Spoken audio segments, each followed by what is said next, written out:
Hey, guys. Gotta love the new intro.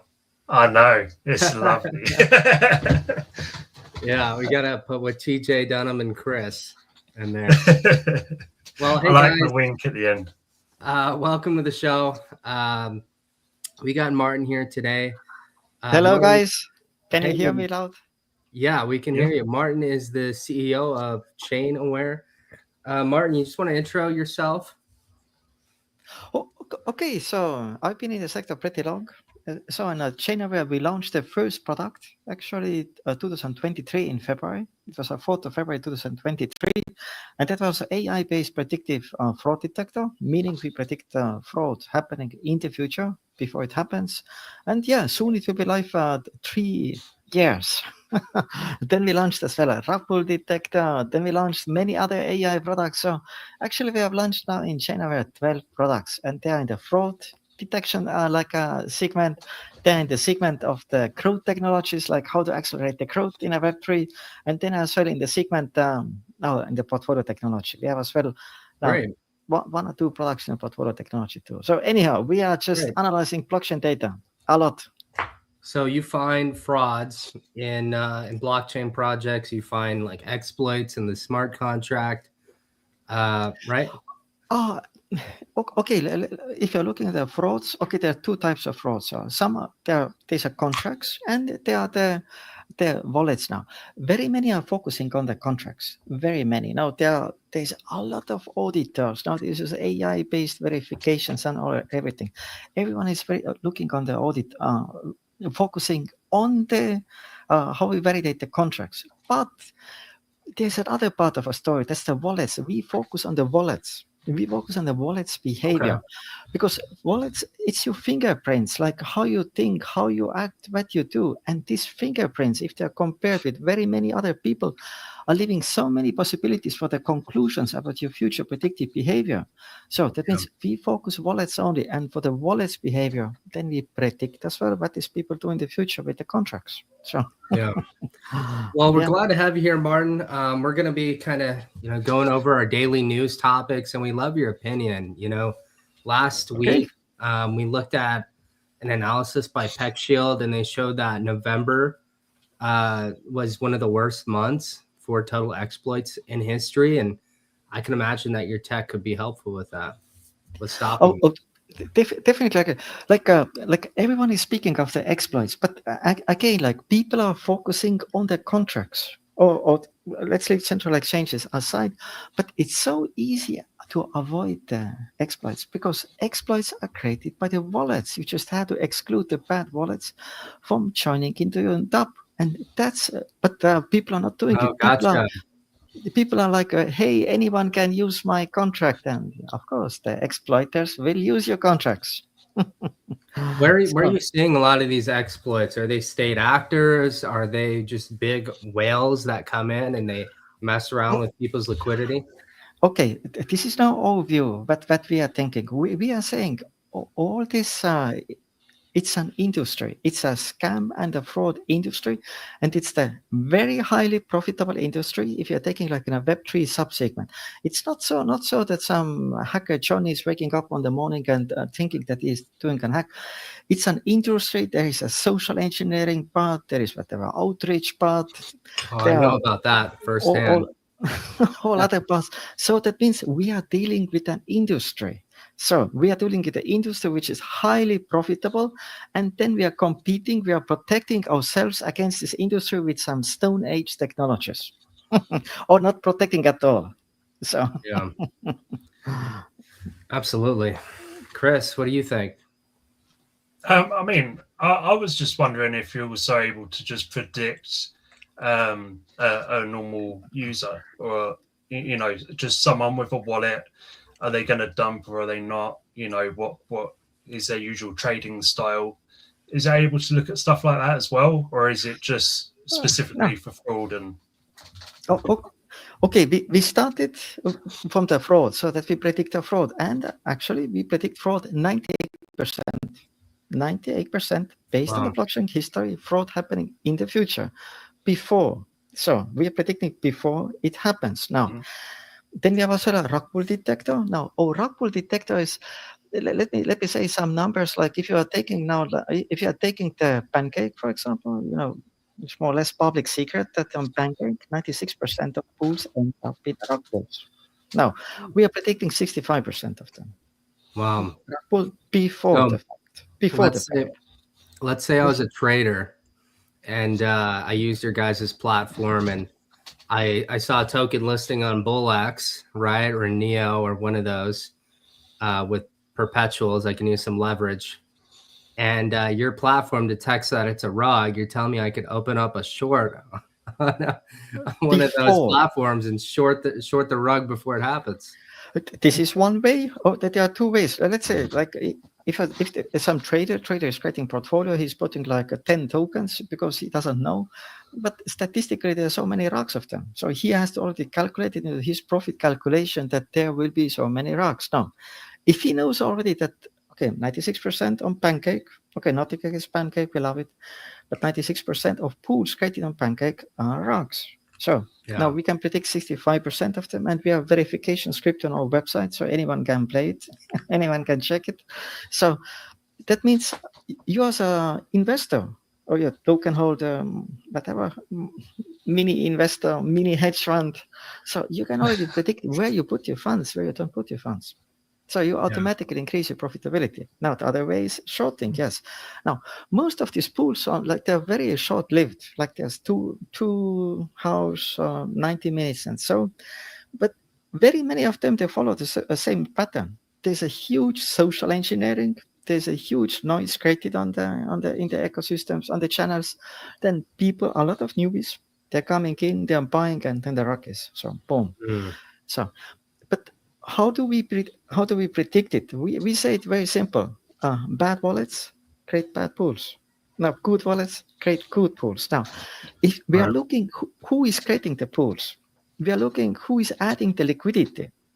And now, based on this information, we predict practically if the liquidity adders are bad boys, if the pool creators or pool creator, or creator, because one moment you're getting the physical, real person, I mean, non-contract, is a bad actor, probably the pool is not so good.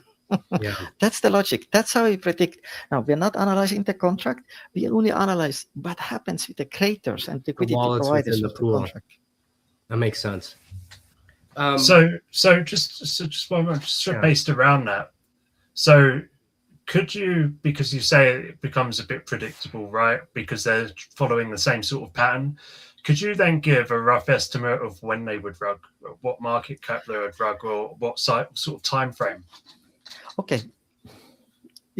We have been thinking about this. Yes, it is possible to calculate it. It is possible. We are calculating so many different things, all based on the blockchain data. But we haven't done it. We haven't done it yet because we haven't had like a direct demand on this. What's the time moment of the rug? I know that's then you can kind of write the curve and to jump out of the rug in the right time. We haven't done this. So I think that could be something really valuable because I know like in the trenches, you have bubble maps, you have your bundle checkers, and that helps quite a bit. But if you could predict with a certain accuracy, I mean, depending on how valuable the data is, that, if you can really predict 99% of the time what projects are going to rug, you should absolutely build an edge out of that. And you just go around and start shorting these projects. Yeah. And then market it. They're scamming people at the end of the day. This is giving power to the people in a way, something like that. Oh, okay, but if they see you shorting, they're less likely they're going to put their money in, right? I agree. It's just saying that this industry is very fast evolving now. Like I saw the internet, how the internet industry emerged. I see as well all the antiviruses when they emerged. Now let's think antiviruses, the PC before the internet era. The virus creators, they were always 1 or 2 steps ahead. They're like, even if you're creating this kind of systems, there will be already some alternate systems created. They will learn how the algorithm is working. They start to create these fake addresses. They will find fake, good-looking addresses. They start to create contracts from good addresses. They are always 1 or 2 or 3 steps ahead of the good boys. Now, the issue being that the good boys at the moment don't have any protection. they are fully exposed. So that's Well, that's why you see. I mean, people keep getting away with hacks and scams, and it's 2025, right? I yeah, mean, it is now. sight. Let me add some numbers, okay, and maybe some hard facts now. Like, of course, you probably know the chain analysis. Now, chain analysis, we were in Zug, besides Zurich, we were on one conference panel together with them, and they declared that 0.4% of addresses, like in a Web3, are bad addresses. I would say, no, sorry guys, we think it's more than 10. Actually, it's more than 15. It's like 20%. No. Are bad. So, but we are predicting have a bad behavior. So that means the actual amount of frauds, impersonations, bad behaviors, it's so huge in the sector. But now let's think what the chain, nothing against the chain analysis. I love chain analysis, beautiful company. But now let's say what's the side effect of this thing. If chain analysis is saying that there's only 0.4% of bad addresses, then you are fully downgrading the size of a problem. Now, the tops, they're thinking as well as 0.4% are bad. But if the stop and dubs would start to think, no, it's not 0.4% are bad, but it's actually like every fifth one is bad, then you start to take measures. If you're saying 0.4% are bad, you're not taking measures. That's one side. Now, the other side is blocking the addresses has direct monetary impact on you. So we know there are like the hacks and so. And then some platforms, they don't have, any checks. They're just earning on this hacks, money laundries and washing and all of these things. You know the stories. Now, yeah. But if you start to block the addresses, meaning you don't get revenues. So. Well, I think if you block the bad addresses, even if your revenue growth is slower, you're going to be able to grow overall as a project, right? Like, because I see kind of a theme, right? People in crypto, they want to hop onto the next project, they get rugged, but guess what? They had that feeling of euphoria for a second, so they're going to keep doing it. But if it's a team that keeps building and the team is building and it doesn't follow like that classic cycle, people blame the team. And maybe the long-term solution is just keep building as a team, but also eliminate these wallets. Okay. The solution would be to start to, because all fraud detection for the regular users is free to use.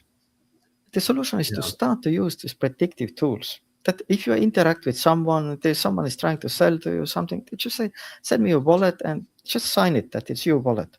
We call it share my audit. Share your audit. So, and that's how you create a trust, meaning you take your blockchain data, because it's not a fraud problem, it's a trust problem. What do I trust? And how do I create a trust? I create trust by showing my blockchain history. I'm not giving you a new address. I'm not giving you a 3 months old address. If I'm an influencer telling I'm 5 years in the network, I'm giving you my address and I'm sharing my address. So, what's the difference, Martin? Like, let's say I'm because in the past I've gotten, as a project, someone who runs my own projects, I've gotten an audit in the past, and then what was audited ended up getting hacked anyways, right? Like, what's the difference between a tool like this and what people are already doing with these audits? Oh, okay. Now let's take on the audits. Now, audits is as well an industry. It's a huge industry. It's like if you, I don't know, they measure it by lines of code, but you easily pay tens of thousands of dollars. Now, what are the audits doing? They're using these automated tools, and many of these tools have as well AI elements, and then they generate this initial output, and then of course what the audits are doing, they have then a human review, but okay, it's so-called Turing completeness. I mean, it's a context sensitive. You cannot simulate all situations because your smart contracts are running in a certain context. It's like this theorem on the computer science, Turing completeness. One program cannot prove that the other program is completing. Meaning, I cannot prove. Now, if we say this in a normal language, meaning I cannot prove. I cannot create 100% proof of a certain achievement in a certain program. It's not possible. It's called Turing completeness. It doesn't work in a programming language. I cannot prove it. with another program. Now, and because of this completeness issue, like of course the auditors are not finding the not finding all the issues now, but even let me trace it a little bit further. So now and auditors, of course, they want to earn money. They use a lot of tools. Maybe they're not using them. Their most best people. Their best people are then doing the sales and yada yada. Okay, and here we are. And then we get this so-called audit shopping, so that projects are doing audits just to get this CERTIC and other names, so-called audit shopping. So beautiful. Now, but what you need is like a multi-layer defense. Of course, you need a contract audit. But if you are on top, that you are interested, that you users who are coming to you platforms, because you know your contract, okay, you want to exclude the bad users. And we call it transaction monitoring. So, and okay, I worked earlier for Credit Suisse 10 years in Zurich. Now, and if you take transaction monitoring is a standard practice. It's a regulatory mandatory standard practice in a Web 2, but not in a Web 2. Banks are in the Web 1. If you don't have transaction monitoring, you don't have a bank license. It's withdrawn. No, so I know. I mean, actually, one of the our companies is incorporated in Switzerland, so I know how you guys operate. And yeah, I mean, we really need. There's a lot of fixes, right? At the contract level, we need fixes in the space. At the exchange level, I think if more people had access to on-chain intelligence, they'd be able to make better decisions, and they wouldn't just be throwing all their money into rugs again and again and again, because it's a big extraction cycle. Like you look at where we were as a space previously, you know, in 2022 there was like 20,000 tokens. Now there's 20 million tokens. And then 99% of retail is going in and they're getting slaughtered because they're going into pump fund coins. They're going into rug pulls. And they're not going into coins with real intelligence like what you're building. Yeah, and it's a social engineering. It's not just that you're getting rug pulled. There is a social engineering on Telegram, on Twitter. There's this hype creation, narrative creation. A narrative is created. FOMO is creating, fear of missing out is created. And the result is the environment is created so that if you don't have tools to protect yourself, you will not survive. And this is happening now with the most of retail people, most of new users. Now, what's the impact of this one? Of course, there's there's bad industries extracting the wealth from newcomers, but the side effect is these newcomers are getting burned. And then they will tell their friends, hey, I joined the Web3, I got shocked 5 times, 10 times. The industry is dead for me. Now, how many people are speaking this? So many. So that means you see the impact of all of this is that we're actually scaring people away from Web3. Now, and what you say, the fraud, like we keep the fraud tools free. The rug pull we keep free too. In rug pull we say you have to connect the wallet. So, but in a fraud, even you don't need to connect the wallet to do the fraud checks. So, but well, it's widespread, you know, even in like Bitcoin, you see this massive manipulation that's happening every single day. Like here's a Bull Theory posting about Bitcoin, how no negative news, no FUD, but then $203 million of longs just wiped out like that. Just pure manipulation. And yeah, I mean, one of the issues with decentralization is we're so decentralized that we can't come together and you know, eradicate this stuff from the space because there's always incentive to do it, right? Or incentive not to do it. Let's think. Okay, let's take fraud detection, and then let's speak a little bit of this Bitcoin markets happening now. In the fraud detection, there's an AML, and that's what then AML and AML based monitoring. That's what Chainalysis is then saying that 0.4% are the bad addresses, and there is a transaction monitoring based monitoring where we say like, hey, it's 15-20% of bad addresses now. So. Like if you start to use these technologies, you bring down the fraud. But if you start to use these technologies, there are side effects. Dubs will earn less money. There are all these side effects. Now, that means everyone as an individual starts to lose. I mean, as a project starts to lose, because there are still projects who let the bad money just to flow in. But the result is the full ecosystem is losing. So, and you need these two sides. You need AML. Okay, no discussion. Yes, you need AML. Agreed. And you need transaction monitoring. No, actually, both are not used. So now regarding these things, what you showed on this Bitcoin thing, because we have 12 products, 12 predictive products, and one of our products is as well a portfolio analytics. Because we are CFAs too, the chartered financial analyst. So, and what we are saying, if you are in this kind of environment where you see this kind of big dumps happening, it's not an environment where retail should trade.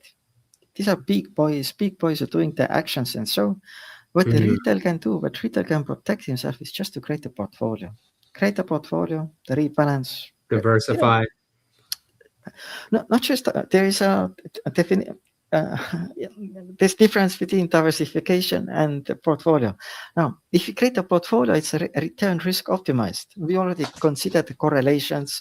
We create a portfolio in this way that these correlations, we try to keep them like independent correlations, or a little bit negative correlations that they go in a different way, but we still get the return. Now, if you're doing directly just diversification, it doesn't mean that we are bringing a portfolio risk down.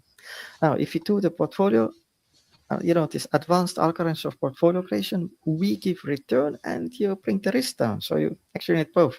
You need the return up and the risk down. And that's what portfolio technologies are creating now. If you do diversification only, you probably are not bringing down the portfolio risk. Okay, you maybe getting the return. So you need return risk optimization.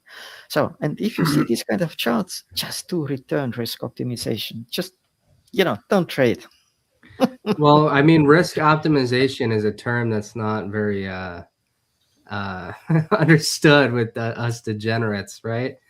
It's funny, you see that meme in the space of The Intelligent Investor, by Benjamin Graham. People are throwing the book away, and it's like, if we would all just read that book and we would apply these strategies, you would see a lot better results. But the big boys kind of rely on that not happening, right? And that's why you get this happening time and time again. These longs getting liquidated and complete manipulation across the board. Yes, and this manipulation of the Bitcoin price, it will continue as long as it's profitable. There is an industry behind this, and this industry is profitable. In the same way as there's a fraud and drug pull industry, this industry continues. This industry will continue a long time because it's highly profitable. It's very profitable. Yeah. Now, and now, there are ways to count, and actually chain aware, but because we are two co-founders, we are just saying, hey, let's create these technologies for just to protect this community, because if it continues this way as we have now in a Web3, okay, frauds, drugs, okay, now the price manipulations, and then there's one more topic I haven't mentioned yet, okay, maybe later, meaning it's so hard to generate revenues in the sector. It's so hard to generate revenues. Unless you do the bad things as well, right? Unless you do the bad things. It's like yes. you either die the hero or live long enough to see yourself become the villain. Bingo. I've heard that so much over the years. Yep. So, well, it's true in this space, right? I mean, if you're a founder like Martin here, or me, and you work hard in this space to create real utility, you don't rug your holders. And then you see everyone else around you, they're rugging and they're just building their careers. They're making millions. Money. Yeah. It's like, at the end of the day, though, the real builders, we just got to focus on utility, like with what Martin's doing here. And so we spoke these two segments. The one is the fraud rug pull. There's industries there, solutions are there, but everyone has to lose a little bit so that the full ecosystem will win. Then we looked on this Bitcoin chart there, this up and down, flush out the longs, flush out the shorts, flush out the longs, flush out the shorts. You cannot trade there. You cannot trade. But what you can do is you just create a portfolio. And CFA, you have a unique for having the CFA charter, you have a unique take on everything, right? And that we even created, because everyone is speaking AI agent, and so on. We created MCP for the portfolio creation MCP, and okay, there are multiple derivatives of this MCP, but we have one free to use, and it works on CoinGecko categories. So okay, we know CoinGecko categories are not investable, but anyone can go on the website, fully free to use. Sometimes it's down because people are asking too many queries from there. and you see how to create how to mix different categories. Of course, then it's a manual work after that.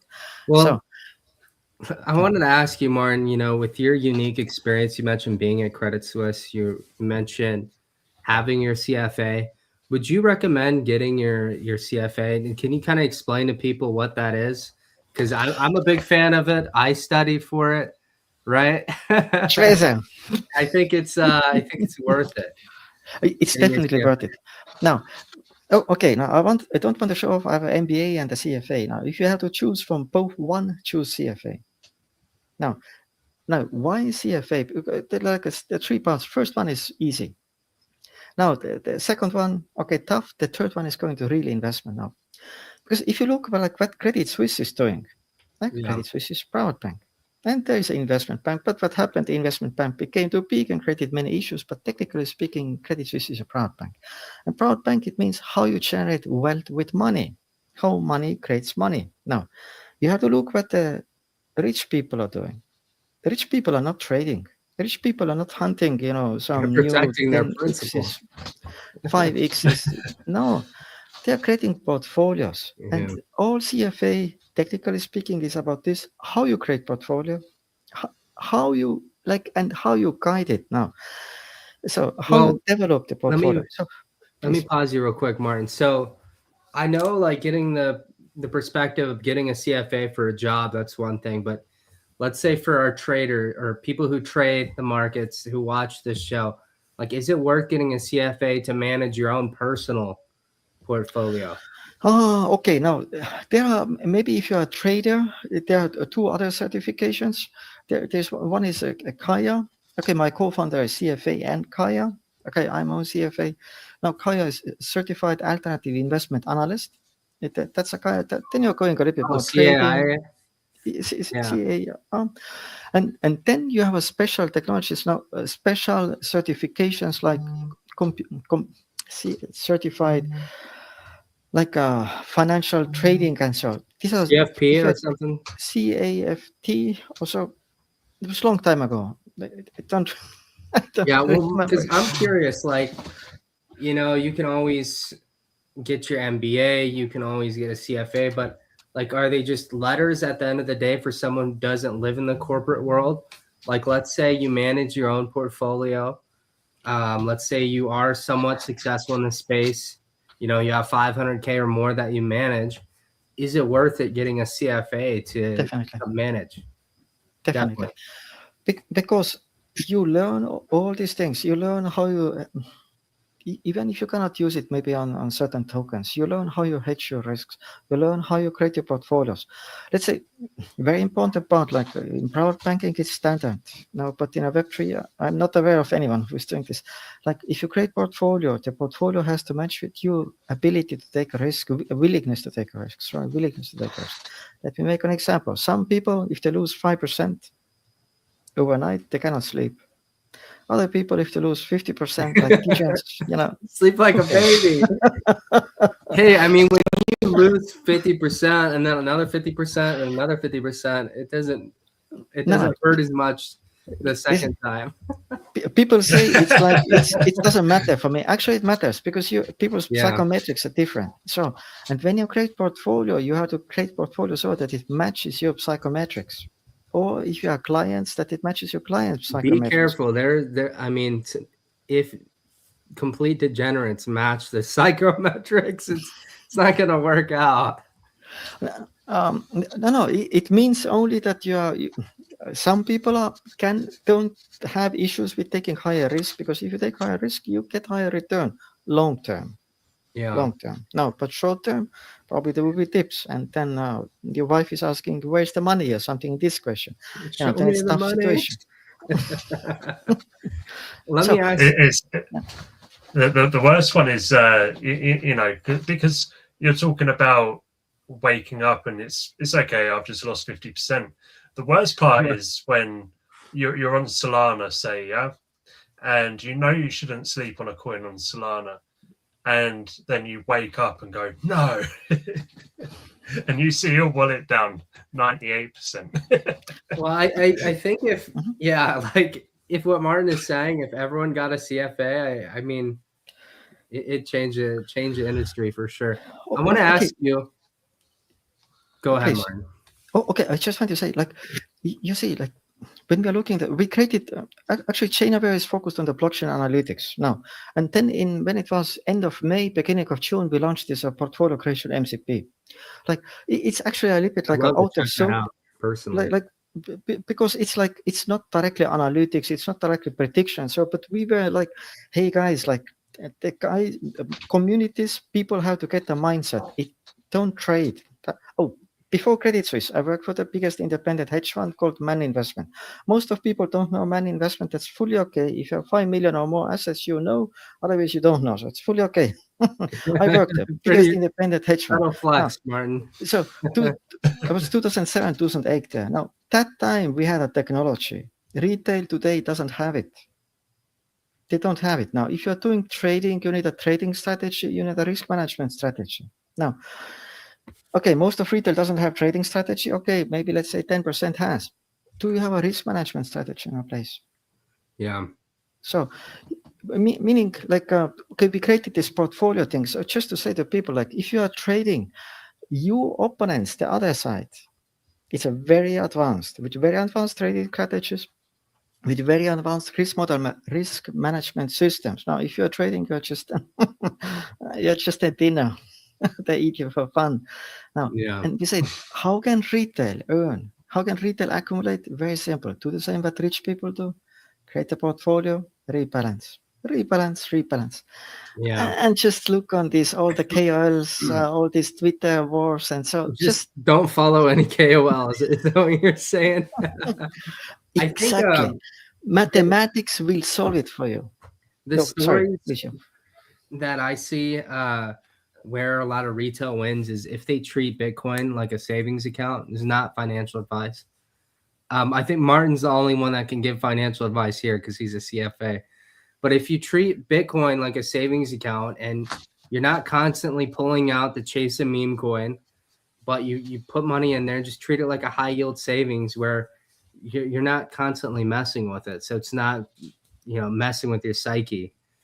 Because I mean, there was a guy, I just saw it again on Twitter this morning. He put $30 a day in the Bitcoin. He did this for 7 years and it became $1 million over the 7 years. And his principal investment was only 84,000.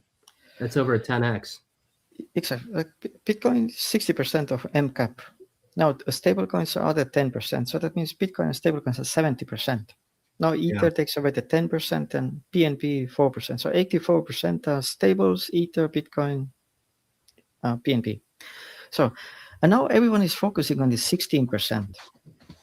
Now, why focus on 16% is 84%? Focus on the 84%. Now, it's not as exciting, Martin. That's why. It's not as exciting to chase the safer coins, right? Like Bitcoin and ETH. Yeah.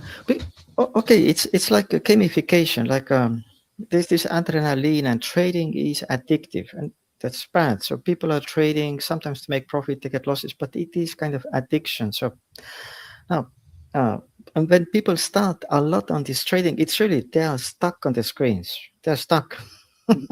So how you unstuck yourself on the screen is very simple. Like Twitter is just entertainment, and create a portfolio. That's it.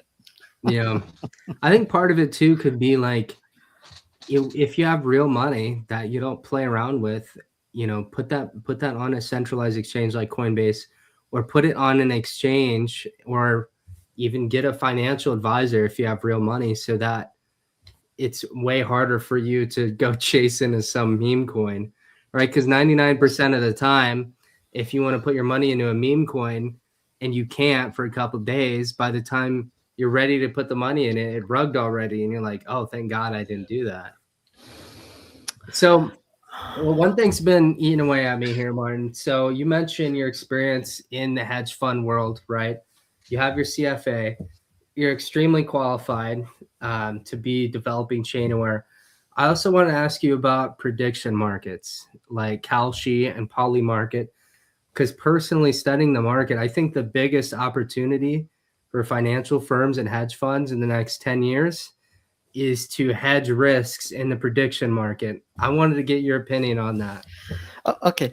If you ask questions, I give you unorthodox answers. Now, okay, maybe it goes like a Web3 and like what are the next big things? Okay. Yeah. Now, there is in Europe, there is one market. Market size is 130 billion annually. And it's dominated by 5 players. It's an advertisement market. Advertisement. It's advertisement data. So now, let me come to this point. Let me come. Now, what are the issues in a Web3? Okay, we spoke one issue, fraud. One issue, portfolio, and people are losing all the time the money because they are like trading instead of like cooling down, creating portfolio and waiting. And the third issue, that the projects have very difficult to generate revenues now. And this is all directly linked to the ad systems. Now, if you do MBA, I'm saying I did MBA, I said don't do MBA, do a CFA or do Kaya, because it's much more practical. Or then this computer, CAFT or so, like computer advisor, technical, whatever. Now, okay, sorry, I'm getting a little bit lost.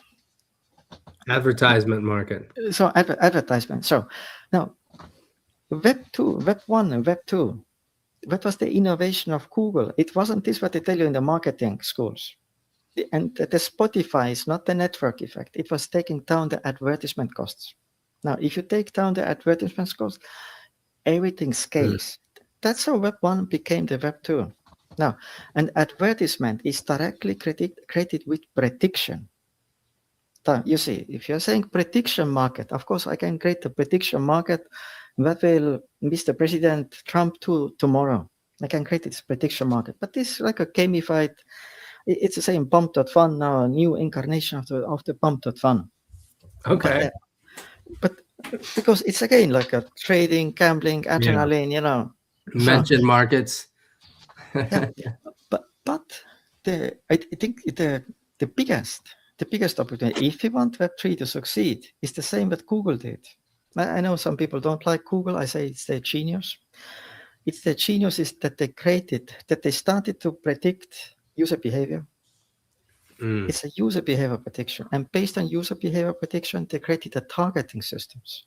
And this targeting system took the costs of user acquisition down like 20x or more.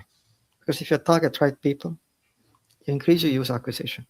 Now, so that means if you speak of the prediction market, so the one thing is this prediction market, as we know, the pollen market, but the other is then all the wallets. It's a gold mine. It's a gold mine data. Maybe some people know, like Facebook took over the WhatsApp. I think they paid $19 billion. That's quite a bit. For the WhatsApp. So it was like, I don't know, 10 or 15 years ago, everyone was surprised. Why it's so much? Why it's so much? Why are they paying so much? But it's the data. The difference being, Facebook, I can pretend to be anyone. In the WhatsApp, it's my phone calls. It's with real people. Okay, no AI bots that time. I can calculate who you are based on this, with whom you speak, how long you speak, when you speak. So, and that was the real data. It wasn't the value of the WhatsApp, it was the value of the data. Now, take the blockchain. All data is public. All data is public. The same data that WhatsApp, Facebook paid so much is there. And now, based on this data, you can predict so many things. So, yeah, I know people speak prediction market, but I say prediction data. Okay, and but back to your question. So, what will happen with the prediction markets? I'm afraid it will be like this pump.fun. You think it'd be a pump fund? Another pump fund? Yes. Well, the way I look at it is there's going to be institutions, there's going to be large sports teams, businesses, and they need to hedge their prediction market, right? Yeah. Let's say you're a losing sports team. You don't want to be caught betting that you're going to lose, right? So you're going to pay a hedge fund that will capture your losing edge for you so you at least can be profitable while you're losing, right? Or if you're an Apple insider, the team at Apple eventually is going to pick up on this, or other companies. They're not going to want their guys betting individually. They're going to pay a fund to do it. And there's so much edge that can be captured because there's guys out there, they built bots, and before a poly market, where a Kalshi market closes, it's at 99% on the bonding curve. They'll capture 1%. And there's zero risk because that market is already considered complete, and they'll do that thousands of times. And it's like, man, why not apply this to other opportunities in prediction markets? So yeah, I wanted your take on it because I think that could be a valuable space for anyone that wanted to start a fund. Oh, okay. Yes, prediction markets. Yes. But again, this the example, WhatsApp, Facebook, $19 billion. This takeover, it's the data, and you can calculate so much out of the blockchain data. I mean, the biggest value of the banks is not the revenues; it's the data, transactional data of the users. Well, I think that's why you're so focused on Chainaware, right? Let me ask you, with your data, are you planning on creating like a private edge as well for a fund potentially, or are you just going to be facing consumers? Okay. Okay, so we have fraud detection, we have wallet auditor. Now in wallet auditor, we predict user behavior. It's free to use. So you predict who will do what in the future. We have rapport detector. Then we have user analytics. That's for the dApps. So any dApps can integrate free to use. Then we have targeting technology. And then we are now kind of launching, it's like in a beta that we are calculating behavior. Now let's think in this way. We are taking now one token. Mm-hmm. Tell me one AI token, like not Chainaware, something. ARC. Let's call it the ZZ Top. ZZ Top. Now, and what we are analyzing this community.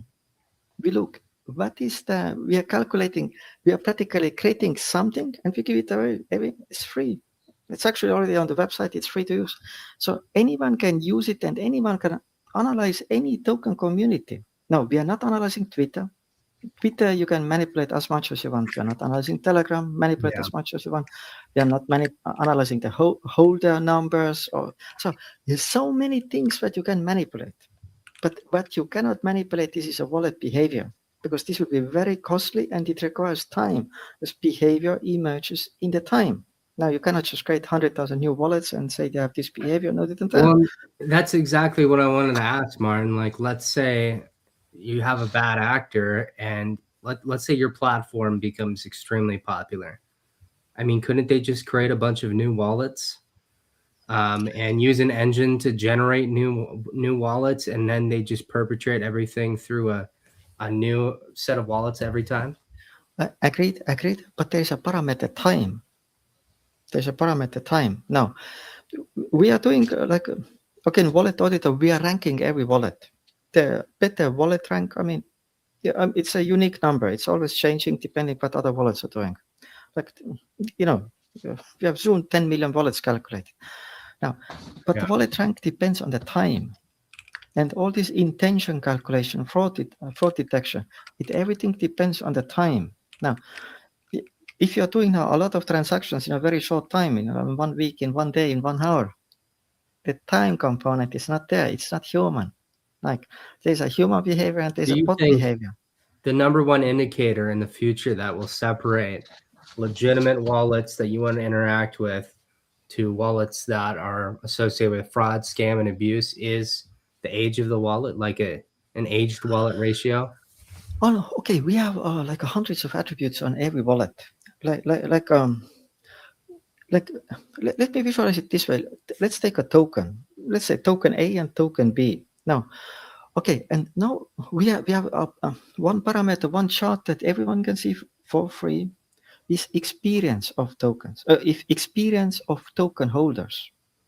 So you're calculating for every wallet what is his experience. Now, experience depends on protocols used. Experience depends on transactions. Experience depends on time spent. It's a ratio of all of those things: time, All of this. transactions. And to build up your exactly. experience, it takes time. Now, then we have parameter willingness to take a risk, because we spoke earlier about portfolio creation. We are calculating this as well based on the blockchain history. So for teachers, it's very high, but actually not everyone is teaching. Like real teachers, so these are only 10% or even less. So that means we are calculating like willingness to take a risk. We are calculating experience. We are calculating intentions. Which wallet will do which things.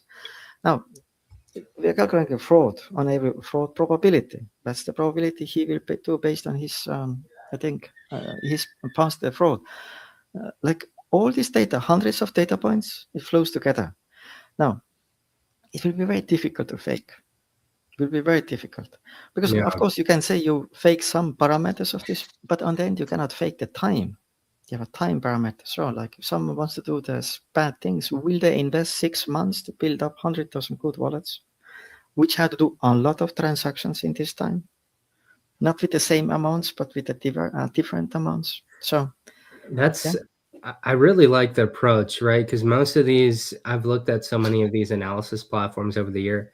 I mean, I built one that it did analysis right before you swapped into the token. And I haven't seen this approach before, where you look at the age of the wallets, you look at the time the wallet's been interacting, the types of interactions that it's had with previous tokens, right? And how all of these things, I mean, plus 50 more indicators, how they come together in a ratio. A lot of the time it's just, did this wallet receive money from here, which received it from there? And it doesn't really solve the problem at the end of the day. Exactly. It's misguiding you. You look only at the money flow, but I don't care about money flow. I care about predictive behavior. I care about who is this wallet. Actually, who is the person behind this wallet? That's what I care about. Because then I know, can I trust the person? Do I want to do business with him? Don't I want to do business with him? Do I want to offer him some products? Don't I want to offer some products? I know what to do. And your wallet is your business card. Now, if you hide your wallet, you don't have a business card. It's like my motto. So, and okay, we spoke of prediction markets. Yes, there can be prediction markets, but I think this data that we can calculate based on the blockchain history, data is is so worth much of this. so much more. Yeah, Huge. Agreed. So just predicting user behaviors and doing good with this, not doing bad with this, but doing good. Like like we call it the token audit. You see, like who are the token holders? Let me make an example. Just like you take the info file, they're pushing up some project. You see like a full Twitter flood of now, and now you think, okay, like now you think like this is now something that's their token. Like everyone is pushing this token. Okay, then just use token analytics. Look inside. Look who are the holders. Yeah. And you probably realize it's just a Twitter thing, coming and going. Well, how do you? I want to ask. And I agree with you on these things, but a lot of your users are on Twitter. Like, how do you see yourself, getting out to mass adoption? Like, for example, this show, for example, could help. You can always take clips and we can market that. But like long term, how are you going to get into the hands of individuals? Okay, so like we say fraud. Everyone should use it. Like it's like on the morning you wake up, you brush your teeth. Now, if you interact with some wallet, not with a contract, with some other wallet, check the fraud of this address. And if you interact with some people, ask the addresses. Now, like if you interact with contracts, check the wrappers. If you look on the tokens, check the token. Who are the other token holders? Like, is it maybe just a Twitter thing? Like, it's like the same habit like you brush your teeth in the morning. It's like just look on some data. Everything is there, and we are offering this data for free. Of course, there's some models for businesses, so they can get some extra. But regular users, it's all free. So. Well, and I almost want to demo it live right now because I could see it blowing up on Twitter if you every morning, for example, you had signals that came in your inbox, like this token listed, it shot up to here, 98% likely to rug. And then you just post, this token's going to rug.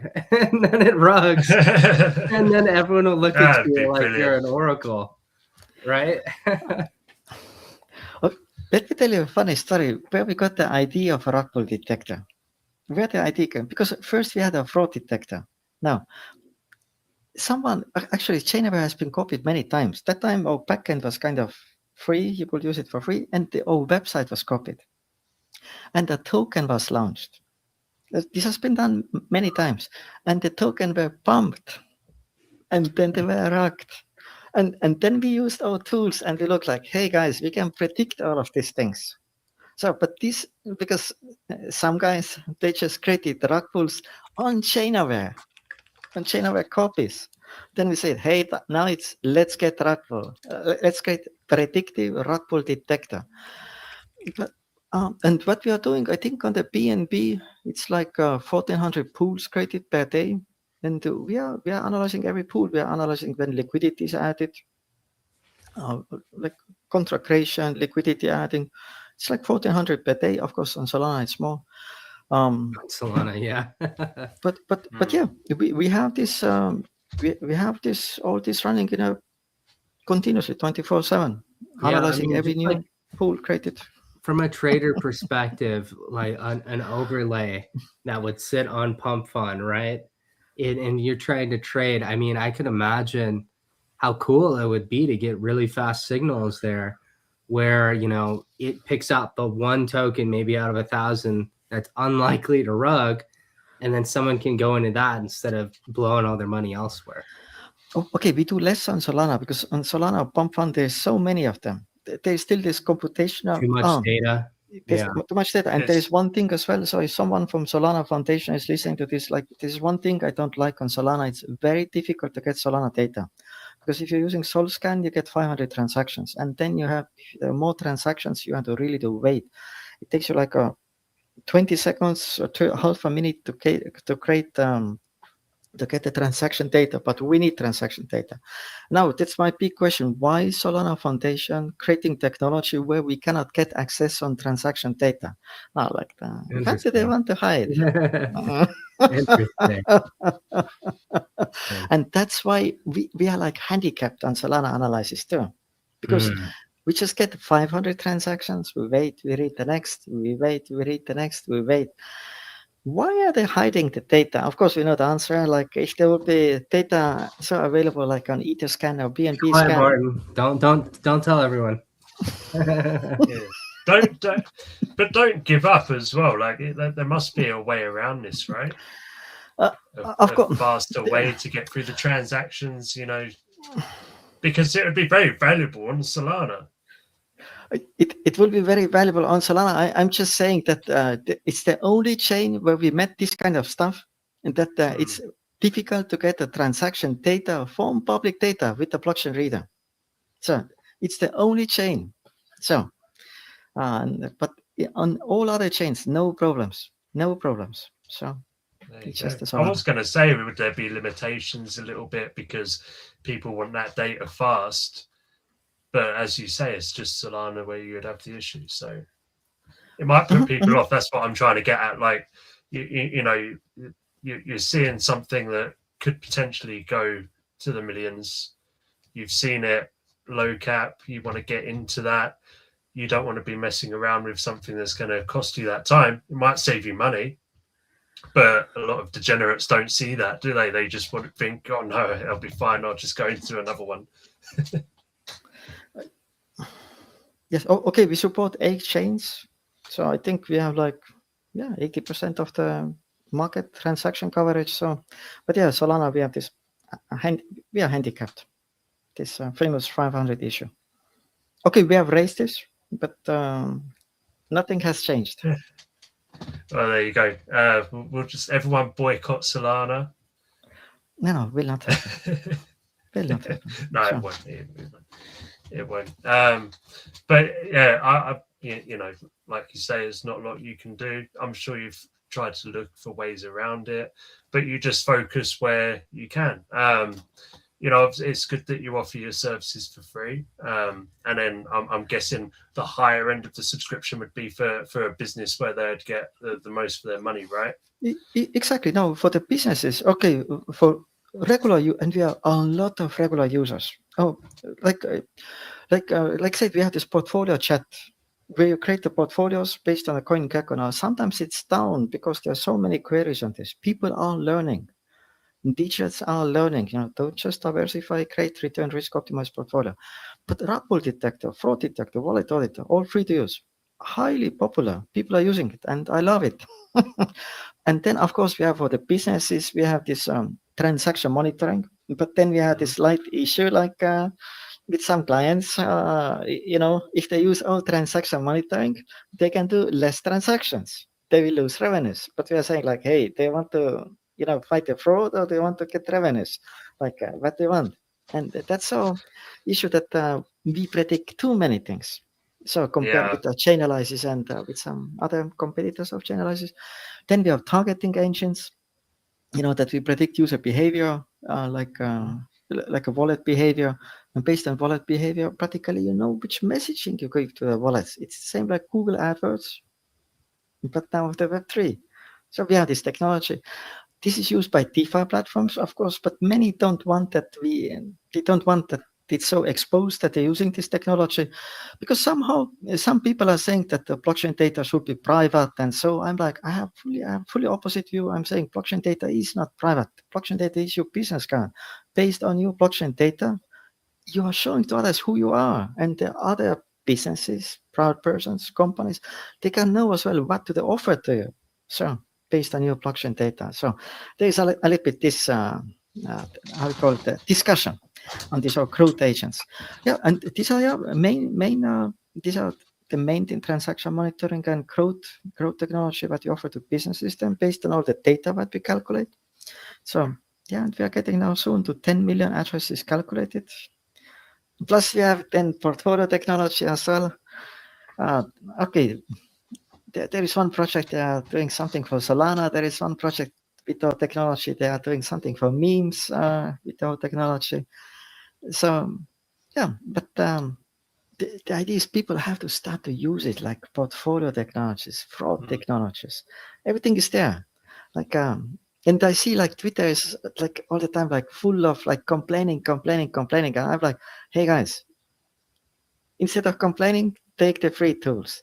Use the free tools. Share what you found. I mean, like that's simplified view. Okay. Are you implying that that us degenerates should make better choices? Sorry, say again. I said, are you implying that us degenerates should make better choices, Martin? Like, how do you mean better choices? I know I understand the question. I love Web3 community. I love it.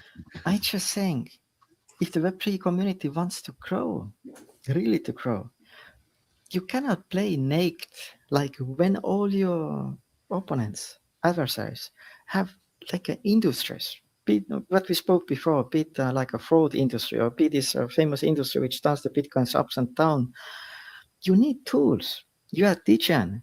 Perfect. There are teachers who just worked on the field, but there were teachers who started to use like combines, like diesel engines, like they're producing pig farmers. So they'll start using it like they do with Dex Screener. Every DGen wakes up, they go straight to their many Dex Screeners that are open, right? I know I do. Exactly, like a text screener, but text screener is again, it's like a price. They check the price, and so price you can manipulate very easily. I mean, we don't need to speak about this. Like there is so many data what you can manipulate, but there is something that is very difficult to manipulate. This is your behavioral attributes, who you are, because these things are not changing. Now, like some people are saying, oh, you calculate this wallet 3 months ago. Now it's new wallet. I'm saying different wallet. I'm saying, no. People's behavior is not changing. They're constant, more or less constant. Yeah. They're getting more experience. Maybe they start to get more, they start to take more risk, but behavior is constant. So, and okay, sorry, back to you. So it's fine. One thing I was interested to ask you though is obviously you have a big team, right? Just how big is it? Oh, we have 8 developers, and okay, and they've been long time with us. The motto is fast in and fast out. They're really long, and I think that's the basis. So, and myself, I have as well quite some development background, and so we are we are using very much this knowledge that we have, and then we just look how we use on-chain data to create value. So you're literally just an army of devs. Oh, okay. We have devs. Then we have a little bit marketing. We have a very strong Twitter. We have very strong LinkedIn. So we focus on Twitter. We focus on LinkedIn. Well, I was about to say, Martin, especially with you guys being based out of Zurich, one of our board members is based out of Zurich as well. So we should get together, and we might be traveling Switzerland this January. So let's get together. Very good. Very good. Absolutely. Yes. Well, guys, thank you for tuning in today. This is Martin from Chainaware. He has vast experience at Credit Suisse and also being a CFA and just building some tech that I think is going to safeguard tens of thousands of people in this space. Check out Chainaware. Thanks for tuning in, guys. This is a serious problem that's impacted so many people in the space, not having access to quality tools that are going to show you how to avoid rug pulls. So make sure you listen to the recording, share with your friends, guys. And that was the show today. Thanks, everybody. Thank you. Thanks for joining. See you tomorrow.